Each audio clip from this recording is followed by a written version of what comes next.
Right, so we've got Ross Ballantyne here of Savehands Goalkeeping Academy up in Glasgow. You've been running now 11 years, going into 12? Yeah, going into 12 in February, so doesn't feel that long ago that I was planning to set it all up. Yeah. So obviously before you set all that up, when did you first get into coaching and how did it come about? So I've told this story a few times actually. I've always something I wanted to do was get into coaching from a young age. I think you get to an age and you know you're not going to make it through different reasons. Looking back, probably not good enough has been the main one. And what I did was I actually started an apprenticeship, and I was out of football for about 8 years, I would say. And me and my friends were playing similar sides, and we actually had a lot of good players. And we decided to do an amateur team, which I took on board and ran it and played and coached, and just got my love back for the game as such. And from that, I started my pathway. That would have been 2005. I started my pathway in 2006, getting my goalkeeping badges up here in Scotland through the Scottish Football Association. And then from that, I went into some clubs, done coaching within the clubs at grassroots level, helping them out under 21 level, junior level, which is semi-pro up in Scotland. And an academy I was at when I was younger, asked if I could go in and coach. They said they didn't have any coaching spaces. I was just learning, just wanted to go and get as much information as I can and learn. And it was my dad who said, why don't you try it yourself? Something I never ever thought about doing, never thought how it was going to look or how it was going to work. And we started with doing like 1 day camps, 2 day camps from around about 2007 till 2008. So we did about 6 camps. My dad helping me. He was like my first coach growing up. He played as well, and we just did that. Went round and did the camps, and then from there, I just decided, you know what, let's go for a weekly academy. And from about November, December 2008, I started planning it to hit it in January 2009, and I launched it on the 23rd of February 2009 with 10 goalkeepers, with myself and another coach, 5 in each, so like 10, 11, 12-year-olds in one group, 13, 14, 15, 16, whatever it may have been, in a second group, and we worked for an hour with the 10 goalkeepers, and it just grew from there. Brilliant. So it was your dad who really encouraged it to set up. Yeah. Well, obviously, at the time you were thinking more along the lines of what was it, like junior clubs, academies. Is that the path that you want to take? Yeah. I think it was, when we set up, I think you look at the professional game, especially back then. It would have been really hard to break into the elite youth or pro youth academy of Scotland now. So the club academy of Scotland now, it wouldn't have been something that I thought would have been ready to break into or do. I think it's important that you go and learn, and the best place to learn in any environment is on the pitch or on the field, on the floor if it's in an office, or if I was a painter of trade, so it's on a site. That's the best environment to go and learn, because you're going to make mistakes, and that's what I did. I went and learned. Like I said, I started getting my qualifications in 2006, 7, 8, around about that time. But up in Scotland, the qualifications are a bit different for the way they do them down in England. So you're level 1 and level 2 in Scotland. Joe Blogg can go and do it, never played in goals. Like I always use the expression, my wife can go and get level 1, level 2, now a level 3 in Scotland, because without knowing a knowledge about the position, without actually coaching, because it's just you turn up and you get a tick and you pass, you do a mock assessment on one of the courses. So did that really opened my eyes up, because the coaches that was taking that at the time, it would have been Bobby Geddes and Paul Mayers, Paul's now at St Johnstone and Bobby at Dundee, and learning off these guys who were coaching in the Scottish Premier League at the time and still are, or Bobby's now in the Championship. So learning off these guys and just asking questions. And then I went and did the goalkeeping licence, which is equivalent of the A licence down in the English FA. And I was on it, and that's the first time you get assessed. It was a week's course in May 2010, and then you did the assessment the following year. And I walked in, just, you know, I was a site manager at the time for a construction company, and I'm walking in, and it's Neil Alexander's on it, Paul Gallagher's on it, Mark Brown's on it, Chris Woods, who was an idol of mine growing up, he's on it. You know, it was the first time they did this new course, and there's Ross, who's never coached at a level. You know, I've coached kids thinking that you're a good coach. I went on it, and it blew my mind. You know, what they were looking for, the standards, how to set up. You know, how to set up was probably the big thing for me. And all the courses I've done, I still think that's the best course that I've done for learning on the job. Yeah, I think, I mean, same for me when I done my B licence. You had the likes of Richard Wright, Danny Coyne, as well as that you had the likes of Tim Dittmer, Martin Thomas, Billy Stewart. So you had a lot of people to learn from. And I think you probably learn just as much from the people on the course as you do the tutors as well, don't you? Yeah, and it's funny because that course was, like I say, it was 2010. So when we went to do our ep03 licence goalkeeping, that would have been, I want to say 2016 or 17, I can't remember the year I started it. Half of the people that was on that course was on that original goalkeeping licence. So it was like full circle, but the difference was when I went on that goalkeeping course in 2010, I felt out of place. When I went on to the UEFA one, you know, I earned my right to be there through, you know, working at different levels and actually being experienced. You know, so it was quite good looking back at the journey from, you know, I'll go back from doing my level 1s, level 2s, and Paul Mavers was the tutor, to go and do my goalkeeping A licence or goalkeeping SFA licence in 2010, when we had Paul Mavers and Jim Stewart as the tutors. And then when we did the UEFA licence, it was still Paul Mavers and Jim Stewart. So it's like, it's a full circle, and you know, it's been a good pathway. And you know, a lot of people say you don't need to get licensed and stuff, and you don't need to do it. Forget about the license. I think when you go on these courses, the learning experience is valuable. Doesn't matter if you're working at grassroots or you're a top international coach or a top international goalkeeper. You know, I would always encourage people to go and get educated. Yeah, oh yeah, it's a big one, isn't it? Absolutely massive. Now, obviously, you've got the new wave of YouTube videos coming out and what have you, and a lot of people are taking the lead off what they're seeing on YouTube and social media. But I think without that knowledge behind what the goalkeepers are doing, it's really hard to give any kind of value to your goalkeepers, isn't it? Yeah. No, 100%. So obviously you mentioned there you were like a site manager and decorator, painter. Yeah.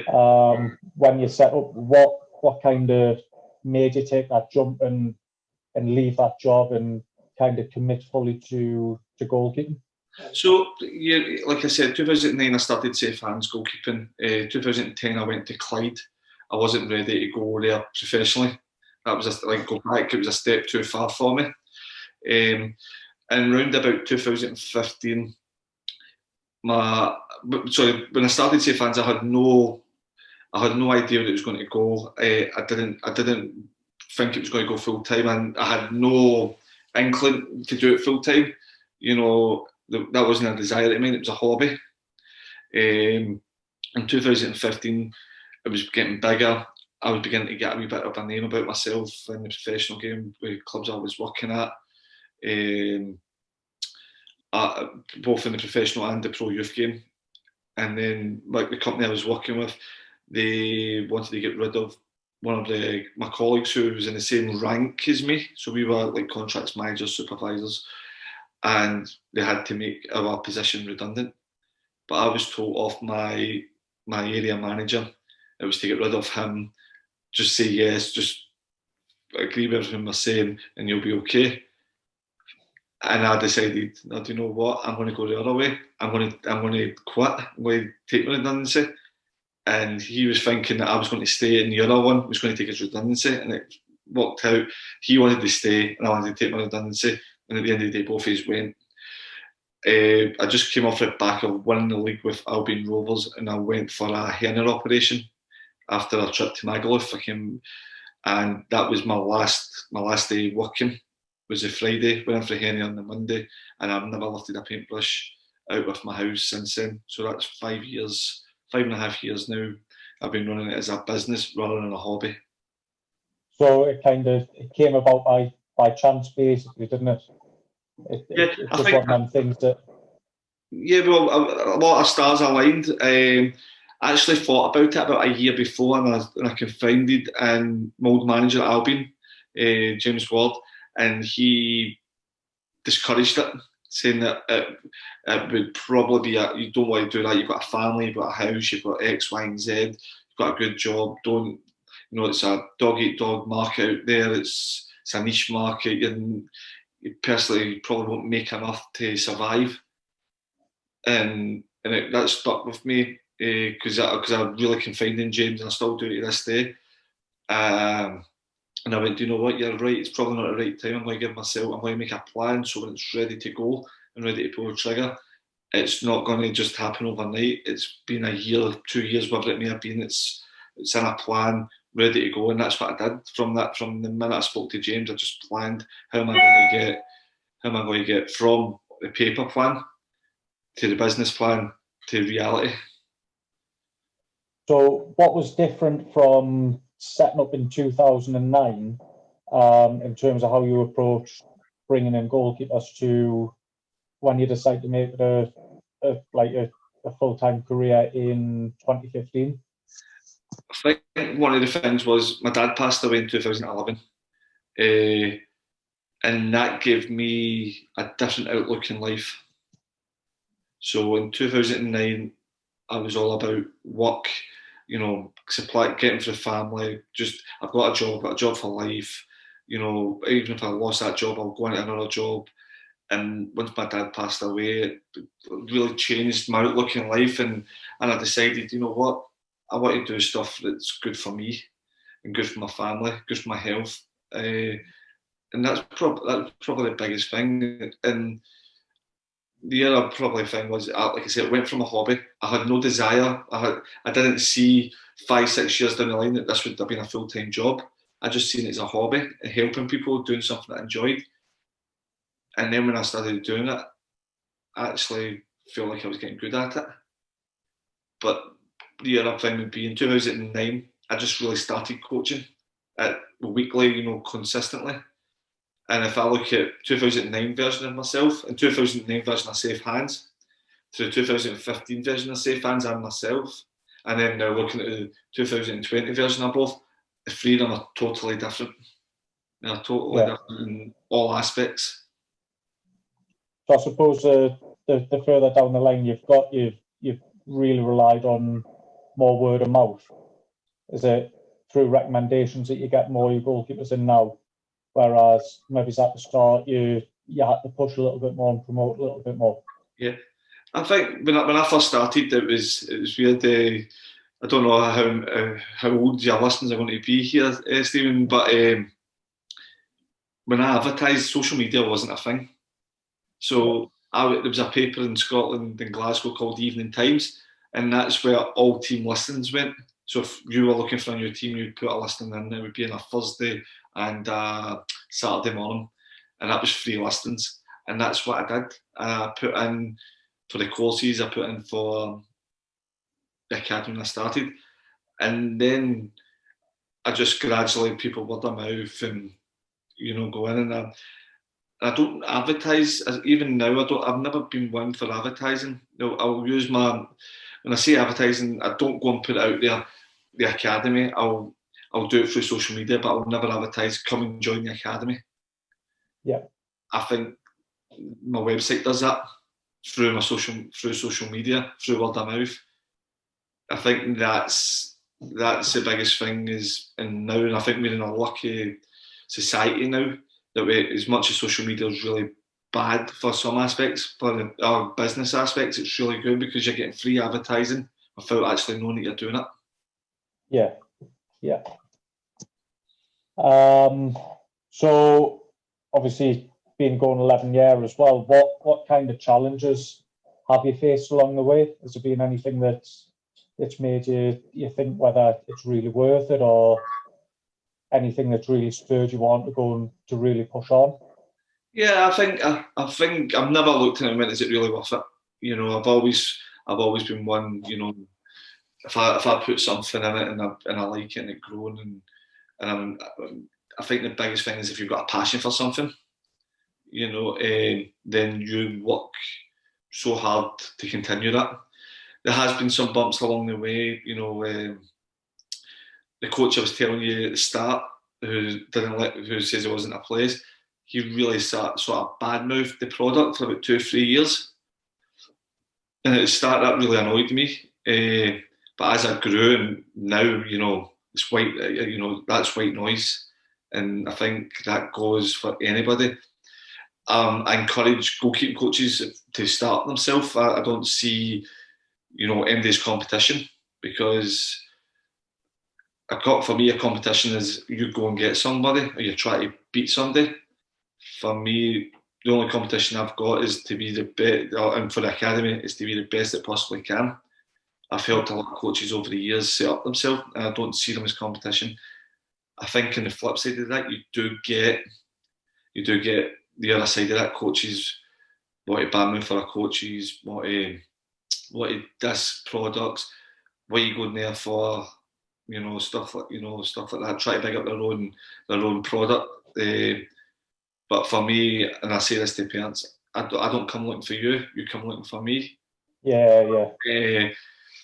I says that's the biggest selling point for me. And if you don't like the prices, if you don't like the product, that's totally fine. You know, you'll just walk away, and you know, if it changes, we're both here. But always be humble with it. You know, I think that's the biggest thing that I've learned, especially in the start when I used to get uptight and when people, you know, would be slagging the product or what are you going there for? You know, this is the best product. Now it's just, you know, if nobody likes it, nobody likes it. You know, for everyone that doesn't like it, there'll be 10 that won't like it, and that's the way. And that goes for coaches, kids, parents, people from the outside that don't even know you. You know, because you know you will get a lot of jealousy out there. You know, especially I've never had in the fact that I've never played professional football. I've never had in the fact to that. But when people go, "Oh, don't go," what are you going there for? He's never played professional. But my flip side of that is I've now been 8 years in the professional game. I've worked with international goalkeepers from under 16 to full internationals, both in Scotland and other countries. These guys that are starting up, who are maybe what is slate because you've not played a professional game, I probably attended more games in what they've played in a full-time coaching environment, and I think that's crucial. Yeah, definitely. So I think you see a lot now. You hear them talk about how they've played pro and they've done this and they've done that, but I don't think it really translates, or there isn't a great transfer there. If you haven't got the people skills, if you haven't got that, like you've mentioned, like your passion for coaching, if you haven't got your passion for coaching, your people skills, your ability to coach and get the best out of people, it doesn't matter the level that you've played at. It's how you treat the person that you're working with, really, isn't it? Mm-hmm. And how you can impact them and affect them. Yeah, you'll not change people's opinions. You know, people have opinions on certain aspects, and that's for not just goalkeeping. That's for life in general. And the way I look at it is, you know, I'll do what I do. I'll do what's best for me.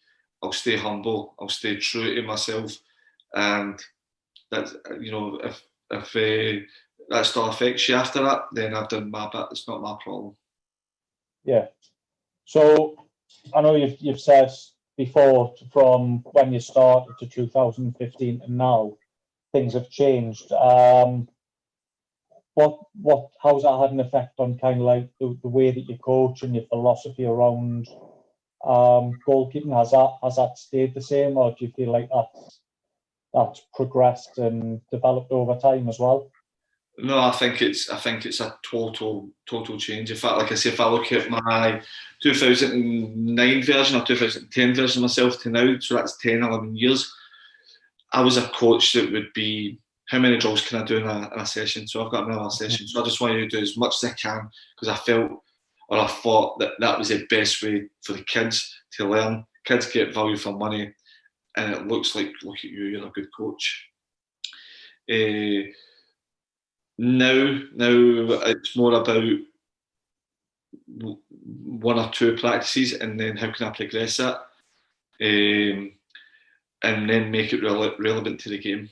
So I think it's crucial that everything you do. The way I design my sessions is activation, fundamental, and principles. So fundamental, activation, warm up, fun game, get activated. It's in the word, and then we move on to the fundamentals, which is your hands, your movement, your shape, your technical stuff. I would always do that. Now I know coaches will say you shouldn't volley, you shouldn't do this, you shouldn't do that. For me, that's the fundamentals. That's the core of the game. That does not change for me, regardless if I'm working with kids or I'm working at senior level. That I will never change from that fundamental. That's something that will always stick. And then moving on to the principles is, excuse me, is my game realistic practices. And I try to move from my fundamental practices into my game realistic, so it's a transition, a quick transition, rather than going down and putting X markers down, X equipment down, move it, and then move on. So it's every stage is easy, just flowing into it. Yeah. And kind of what do you feel's contributed to you being able to establish and be successful with Savehands, and kind of how do you feel like you've been able to maintain such a high level of business over the years? I think the biggest thing is I believe in the product. I call it the product, but I believe in what myself and the coaches do. I believe how we educate the kids. I believe how we improve the kids. Some kids, it might not be for them, like I said. It might not be for some parents. What I always say to the parents is trust the process. I think we've got a process in place, the way that we do it from a foundation, junior to intermediate academy, how we design our practices, how we then get the kids through the different levels of the academy. Trust the process. I think that's the main one. Staying humble. And the last one is, and again, go back to the session design, and I use an anagram called REF, which is relevant, engaging, and fun. That's a big one for me. All the sessions have to be REF. They need to be relevant, they need to be engaging, they need to be fun. Without that, then they're not going to work. Yeah. I think, to be fair, there's a key one there, and I've been along those lines for years. Where you say trust the process, I think that's absolutely massive, because obviously the way that you're doing things, you're not just having a goalkeeper throwing themselves around. It's not just a session without a purpose. You've got a purpose, obviously, developing the technical aspect of the game, the tactical aspect, the psychological. So you're trying to develop so much that sometimes it might not seem as though the kids are developing or progressing as much as what some others are. But realistically, you're developing more than just keeping the ball out the back of the net, aren't you? Yeah. It's developing the goalkeeper's full game. And I mean, I see that a lot. Sorry, Steve, can I just get this door? Sorry, somebody's just my door's out.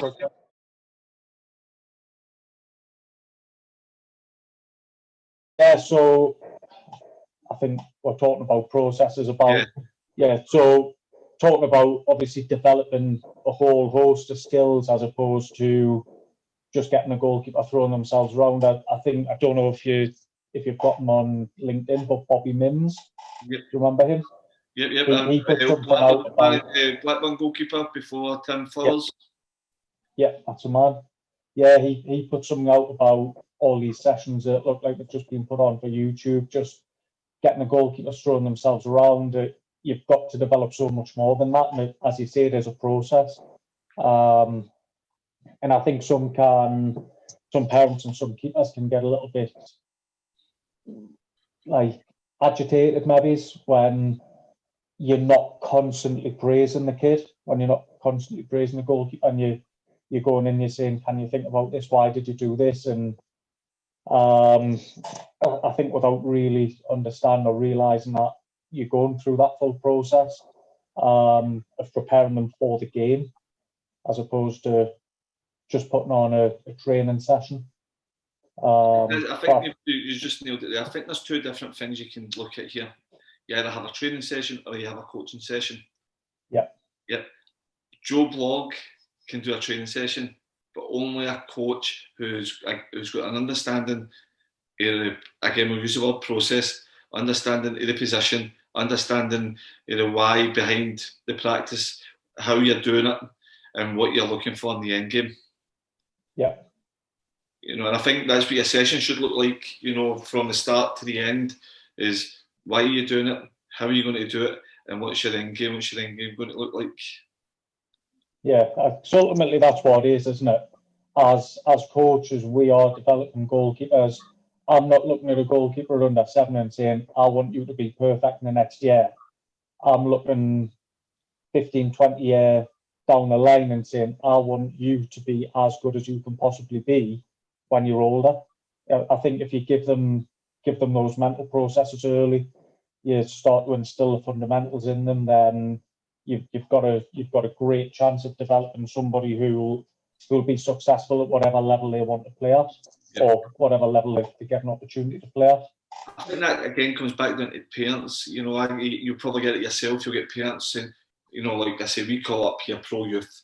That's so it's like the youth development phase down in England, and they'll say, "Oh, can the 10-year-old, 11-year-old, I want to make it onto the pro youth thing. He's ready," and I'll go, just be patient.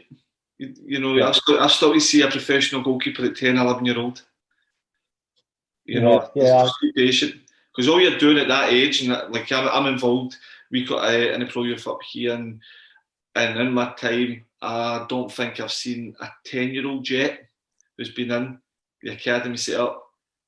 It's went on and signed full time within the environments that I've worked at. I've signed for a club. Not to say that they don't go and have a career. They just haven't did it at that club. Yeah, definitely. I think it's patience as well, because I get a lot, even 7, 8, 9, going, oh, scouts have come to watch, but they weren't watching my kid, they were watching the other goalkeeper, or this goalkeeper's been signed by X club and my kid's better and what have you. And I'm like, anywhere between, I think, 7 and 12, you don't need to worry. I think under 13s, 14s is probably the best time to be getting, or to be looking to get your child into an academy. Yeah. No, I think it was Tom Wheel from Norwich. Yeah, he put something out that at the Euro 2016. I think there was only one goalkeeper in a professional academy before the age of 13 or 14. Yeah.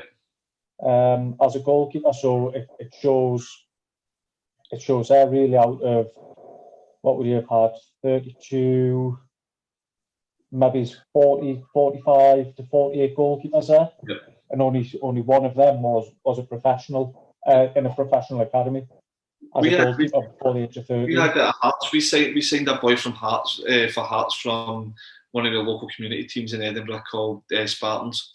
Harry Stones. He came in at us. So that's what, 5, so he's 18. He came in at us at 13, 14s. And so I'm 5 years now at Hearts, and he was the first one to sign full time within 4 years, because we just went, we're not going to sign him. They're not, because I'm a believer. You don't give people contracts just to be a number. They need to see a future. They need to have a chance. And as a goalkeeping team, that's the way that we think as well as a club. And Harry came in, and if you looked at Harry at 13-year-old, his first session, you would never have thought he would have been the one.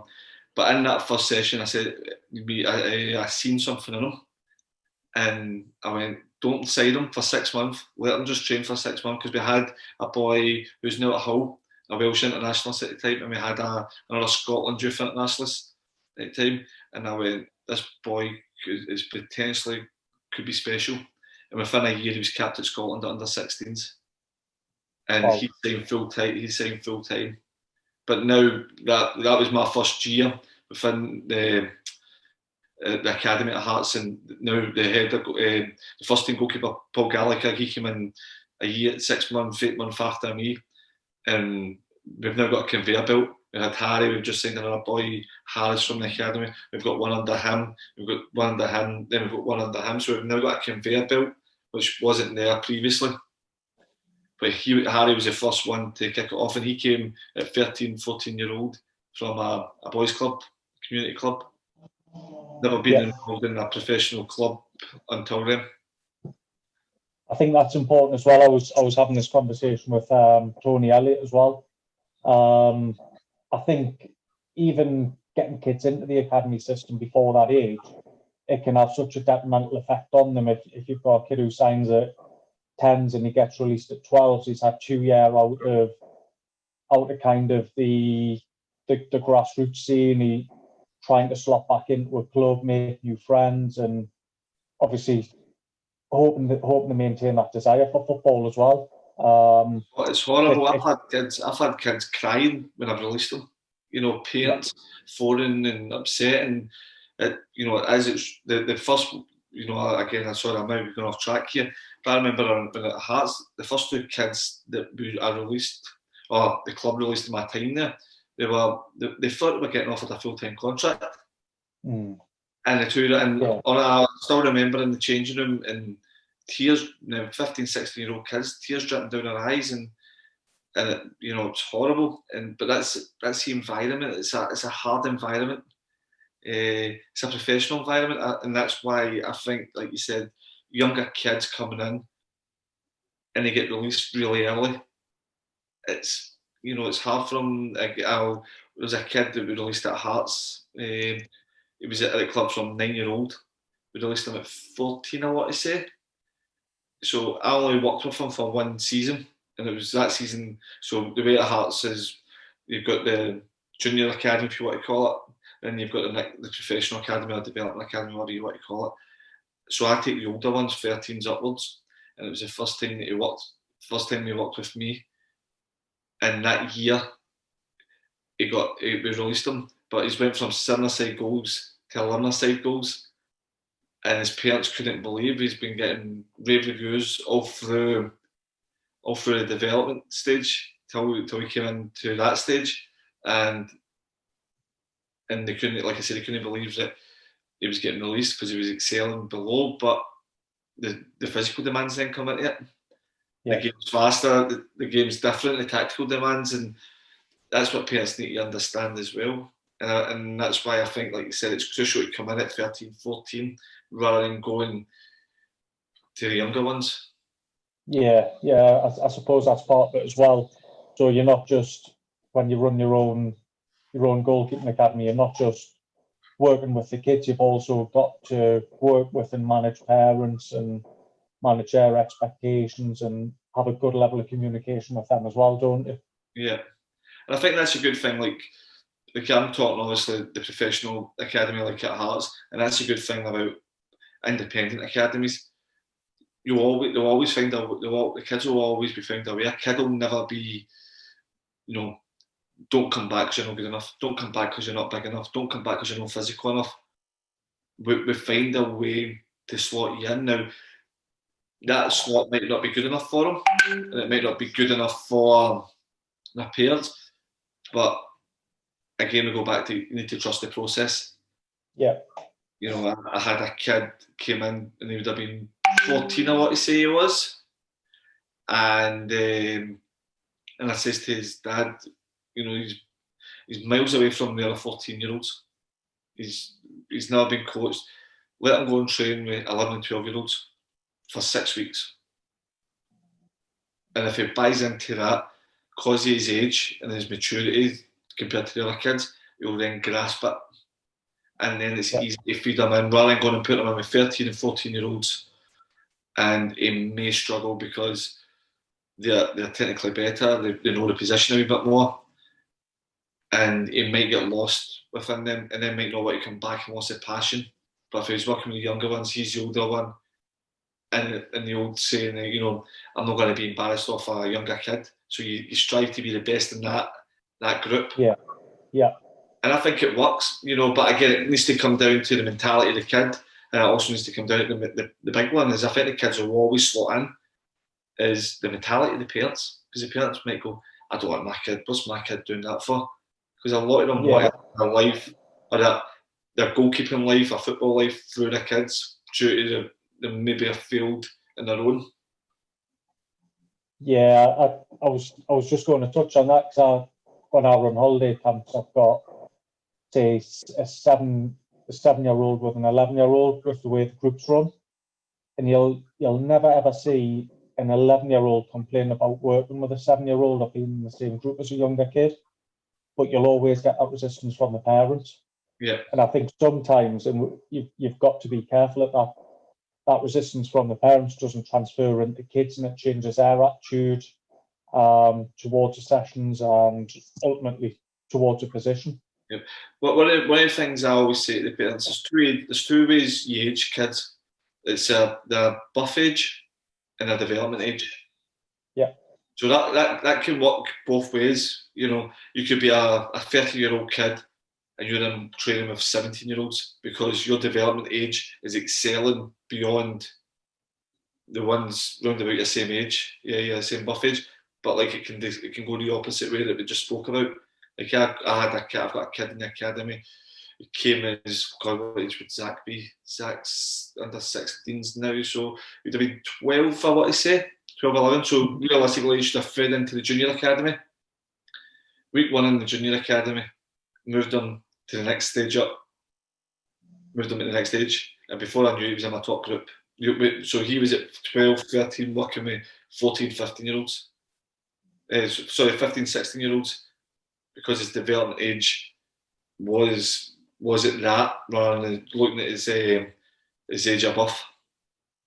Yeah, I think you find as well if you've got older kids working with younger kids. I don't know if you've seen this yourself, but what you'll find is the older kids kind of take on the role of a second coach.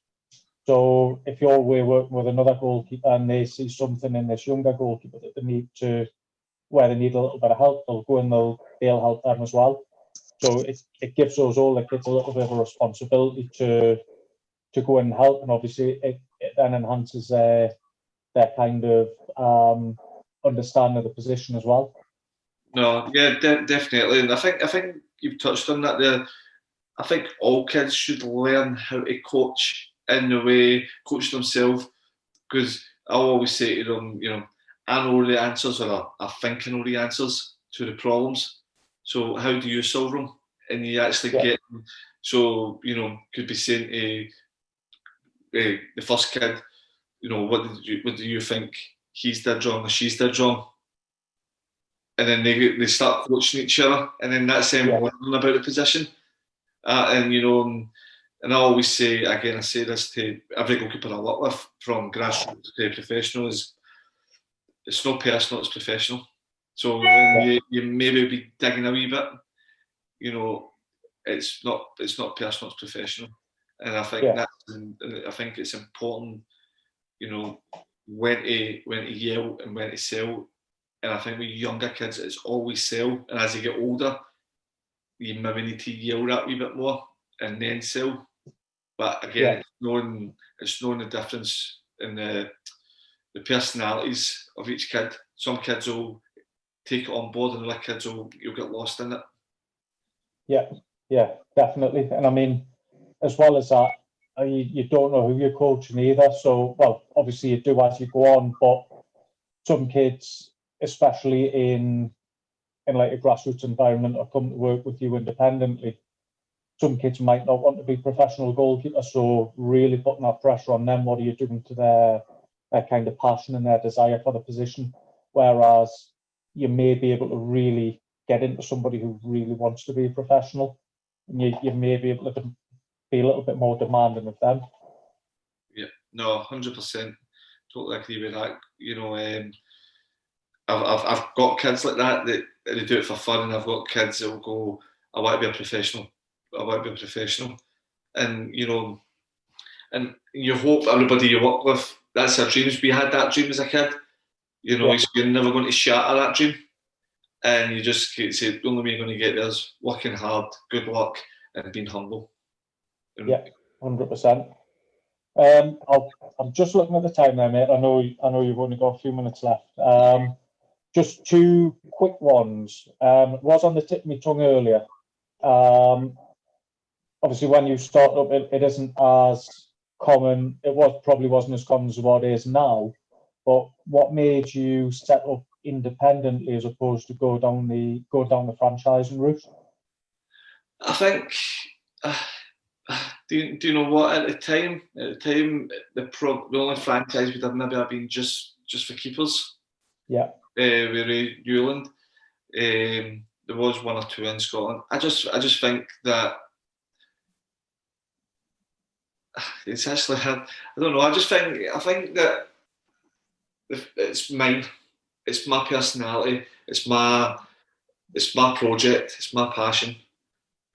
I answer to myself rather than need to follow a set of guidelines. I think the other thing was because when I looked at him, a company actually approached me not long after I started. I'll not name the company.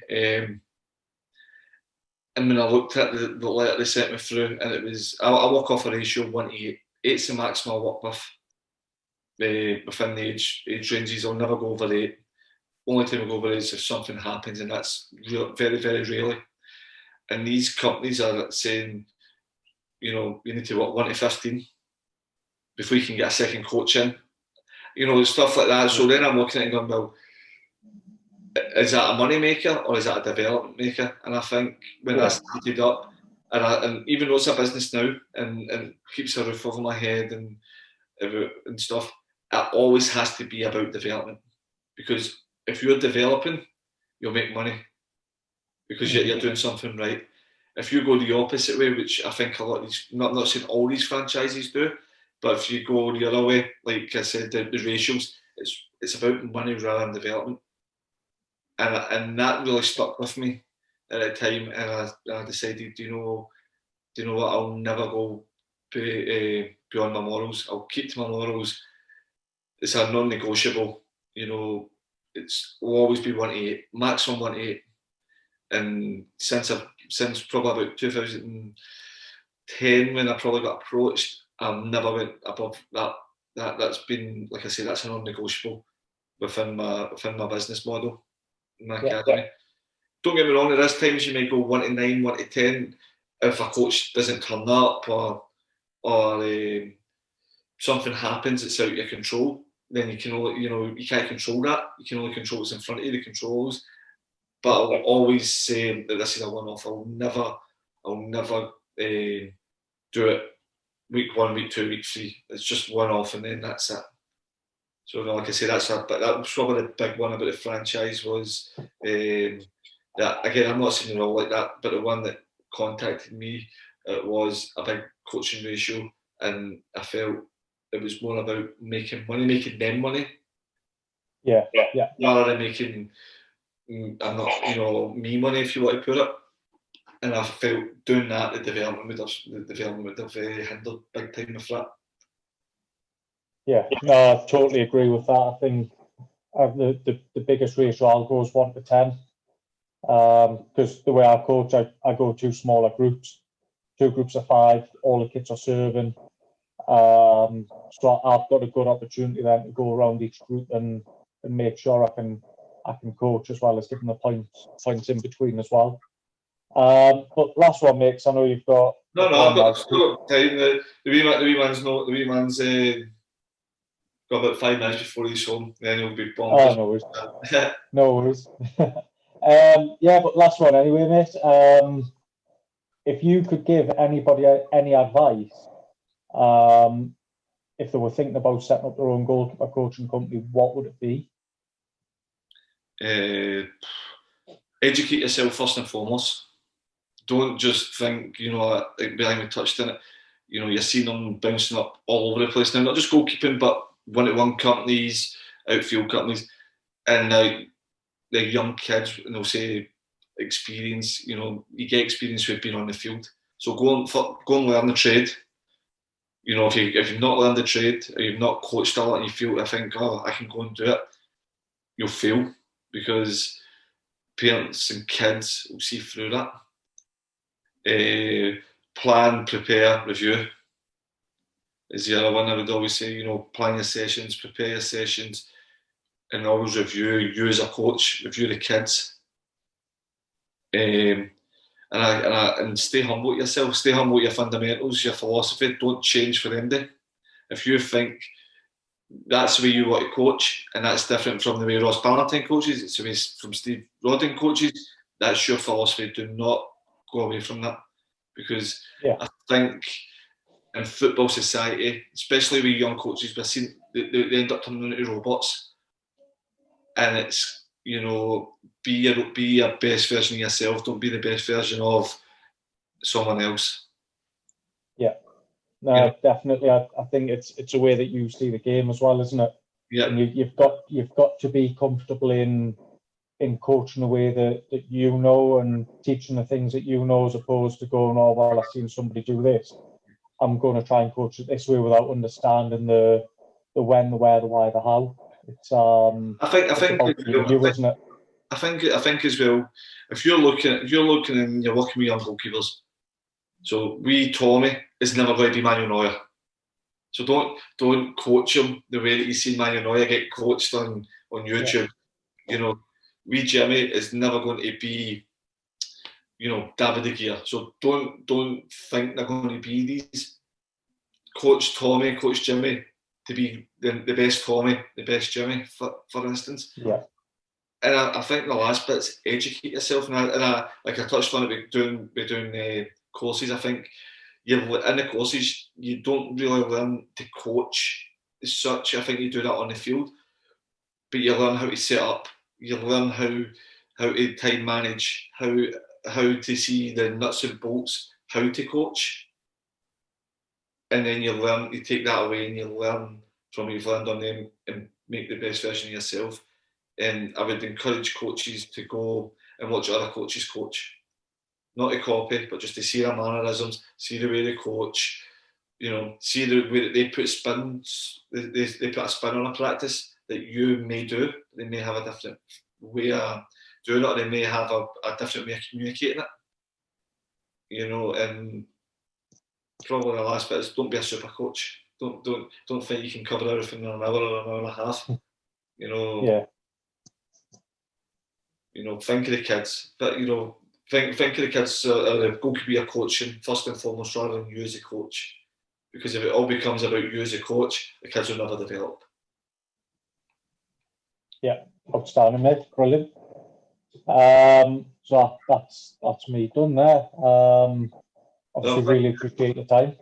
No, thanks for inviting me on, Stephen. I really enjoyed that. Like anything goalkeeping, sound like yourself, an hour's or 45 minutes, whatever it may have been, it's never enough. You could still be chatting to this time tomorrow. You'll always find something to chat about. And I think that's important. And I go back to what we're saying, it's a passion. It's not just a position, it's a passion. You love the position. To do it right, you need to be passionate. Yeah, no, definitely, mate. I agree 100% with that. If you're not passionate about it, if you don't really care, then you waste not just your time, but you're wasting other people's time as well. Yeah. But yeah, no, that's brilliant, mate. Thanks for your time.